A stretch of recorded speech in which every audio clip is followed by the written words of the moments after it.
Doctor Maneka Pareek आपका अपने YouTube video में वेलकम करती हूँ। आज हम बात करेंगे इतिहास का एक टॉपिक है सिक्के, उसके विषय में। तो मैं टॉपिक से आने से पहले आपसे एक क्वेश्चन पूछना चाहती हूँ कि क्या आप जानते हैं कि हजारों साल पुराने राजा थे जिनका शासन काल था, उसकी जो विस्तृत जानकारी थी वो कई बार हमें सिक्कों के माध्यम से मिल जाती थी। तो ये सब बातें आप नहीं जानते, तो आज इस वीडियो में हम इसी के विषय में विस्तार से वर्णन करेंगे। प्लीज कंटिन्यू देखिए।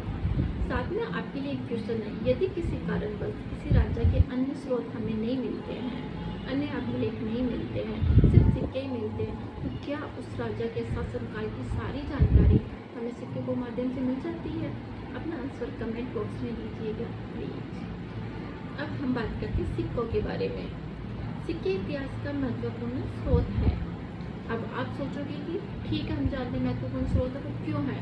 क्योंकि उनमें कई अन्य जानकारियाँ मिलती है कि उस समय किसका शासनकाल था, उस समय का शासक कौन था, उस समय की राज्य व्यवस्था कैसी थी, उस समय व्यापार वाणिज्य कैसा था, उस समय की आर्थिक स्थिति कैसी थी। ये सारी जानकारियाँ सिक्कों के माध्यम से प्राप्त होती है। अब हम एक एग्जाम्पल के साथ में समझेंगे। जैसे प्राचीन काल में जो सिक्के मिलते हैं ना, उन पर लिखा हुआ रहता था कि सन लिखी हुई आती है, साथ में जिस राजा का शासन काल था उसके विषय में नाम लिखा आता है, कई बार उसका चित्र आता है, या उस समय जैसे किसी विशेष धर्म को माना जाता है या किसी विशेष व्यक्ति को माना जाता है, उसकी आकृति उकेरी जाती है।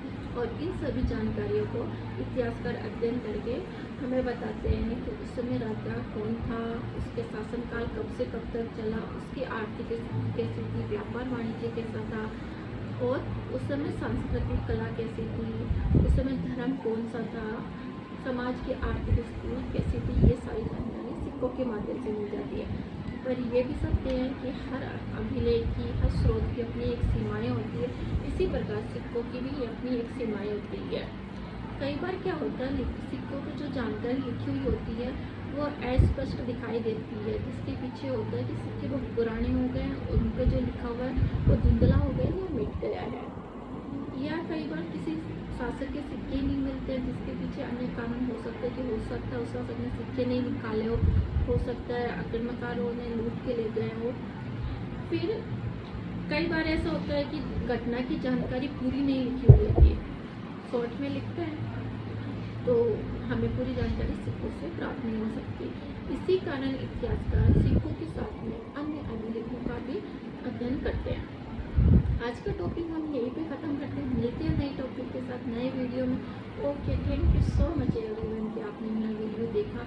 यदि आपको मेरा वीडियो पसंद आता है तो प्लीज़ लाइक कीजिए, फॉलो कीजिए, चैनल को सब्सक्राइब कीजिए। मिलते हैं नए वीडियो में नए टॉपिक के साथ में।